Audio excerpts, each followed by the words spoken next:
they mine.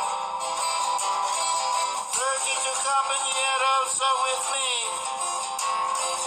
down at the end of this line.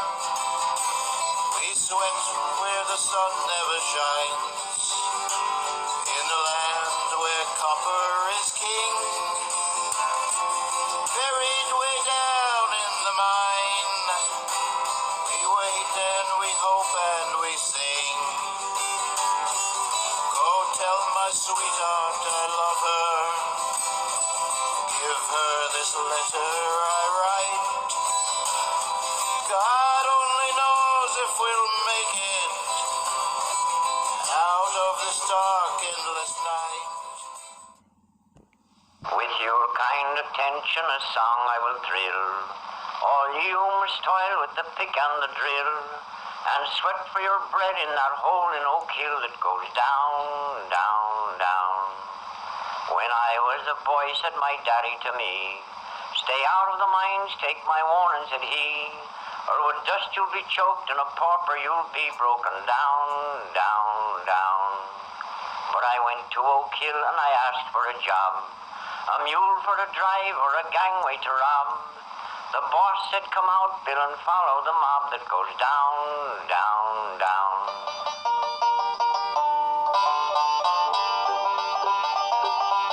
Coal mining has always been a hazardous occupation.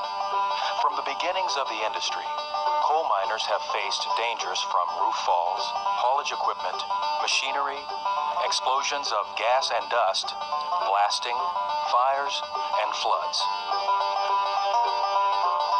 Underground coal miners worked 12 to 14 hours a day, unsupervised, digging coal by hand. They supplied their own tools and powder. The miner would cut, drill, load, and shoot the coal with explosives. A good shot would drop about a ton of coal to the mine floor.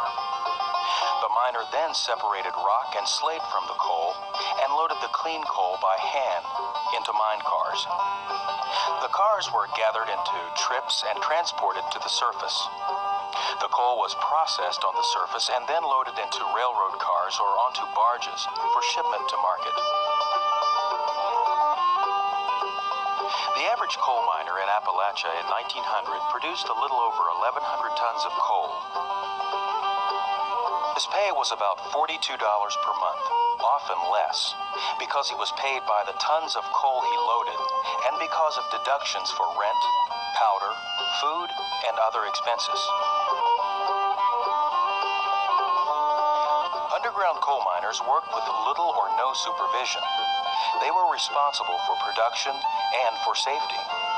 This condition of miners' freedom changed over time. Mines got bigger and jobs got more specialized. Larger mines often had a general foreman who traveled to each section of the mine to look at conditions and to assign work. Each section had a boss, the ancestor of today's section supervisor. General foremen often kept no written records and complained that they had so much to do that they could not visit all sections of their mine during a shift. Federal mine health and safety law has grown, along with the American mining industry. The last month of 1907 came to be called Bloody December, as 692 miners perished in underground coal mine explosions. The greatest of these occurred on December 6th at the Monongah Mine in West Virginia. The blast destroyed the mine's ventilation system, smashed equipment, caused mammoth roof falls, and killed 362 of the 367 men inside, the largest single death toll in a mine disaster in U.S. history.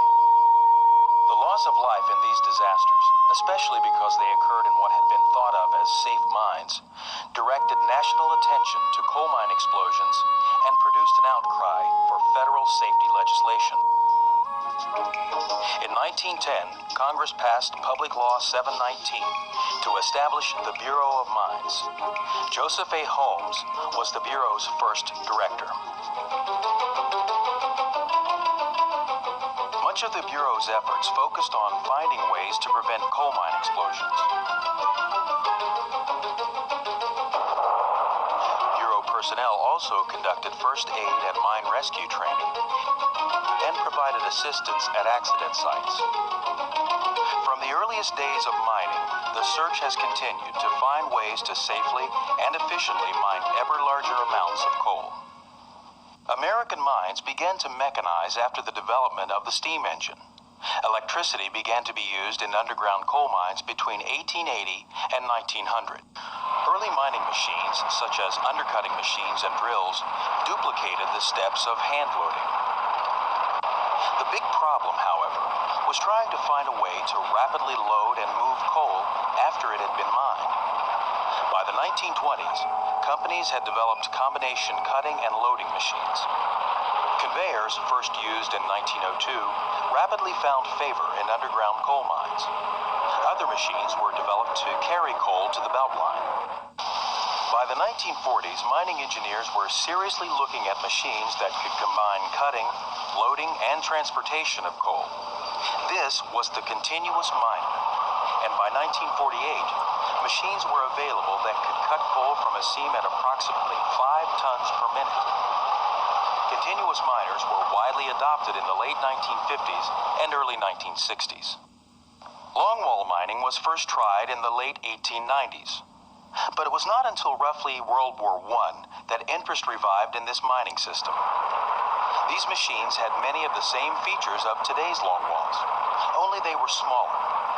The first longwalls worked across a 42-foot panel. Today's longwalls work off a 1,000-foot or larger wide block of coal. Miners' jobs became even more specialized as mines mechanized. The workforce was divided into small crews, each one bossed by a section foreman who was responsible for all phases, mechanical and human, of coal production. Close supervision was the norm at many companies to ensure that miners did their job efficiently and there was steady, high-tonnage production. Mechanization presented new safety problems. Miners had no place to go if something went wrong. Victims were crushed or pinned between their machines and the mine roof or ribs. Some were hit or run over by their machines. Unguarded machine parts were dangerous. Illumination and ventilation were often inadequate, a problem that was made worse as the new machines liberated great amounts of dust and gas, which increased the chance of explosions or fires. There were also increased dangers from roof falls as working sections were widened to accommodate mechanical equipment. Explosions at the Centralia No. 5 mine in 1947 and at the Orient No. 2 mine in 1952 killed 219 miners and led to the passage of the Federal Coal Mine Safety Act of 1952. This legislation gave increased responsibilities to federal mine inspectors. Farmington, West Virginia, November 20th, 1968. An explosion spread by coal dust and methane rips through 9 working sections on the west side of the mine. 78 miners die in the blast, and 21 survivors make their way to the surface. Recovery operations continue until mid-1978, and the mine is permanently sealed in November, leaving 19 victims buried inside.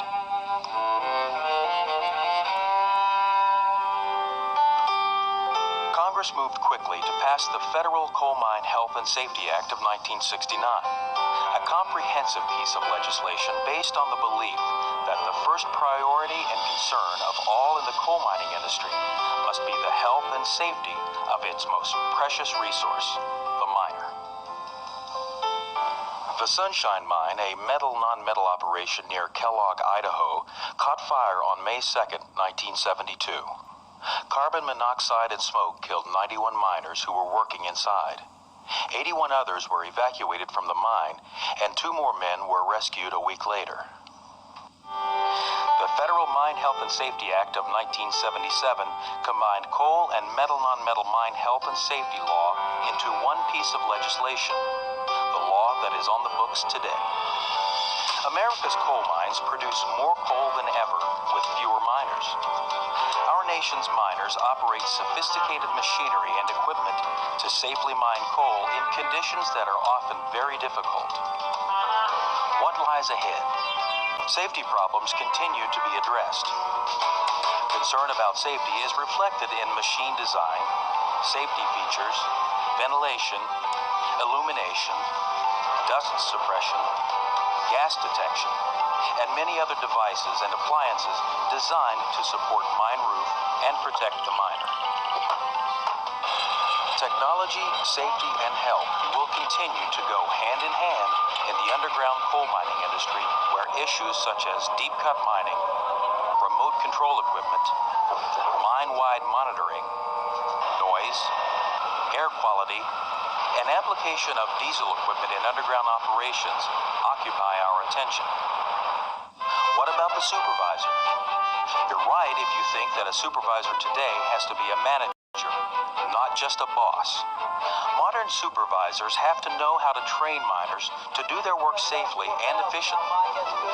Supervisors have to know and be able to apply a variety of general and specialized practical knowledge on the job. Examples of this include mining techniques, company policies, and mine-specific plans and programs. They also have to understand and know how to apply an array of company rules, state, and federal regulations. Supervisors need to be safety conscious at all times, expect others to work safely, and set an example when they do their own work. This includes performing examination and checks and ensuring that the roof, ribs, ventilation, and other systems and equipment in the mine are safe and in good working order. Supervisors also need to have good people skills to balance the needs of the workforce with the needs of the mining company to be successful. You're right if you think it's a tough job and a challenge, but it's an important job and one worth doing well.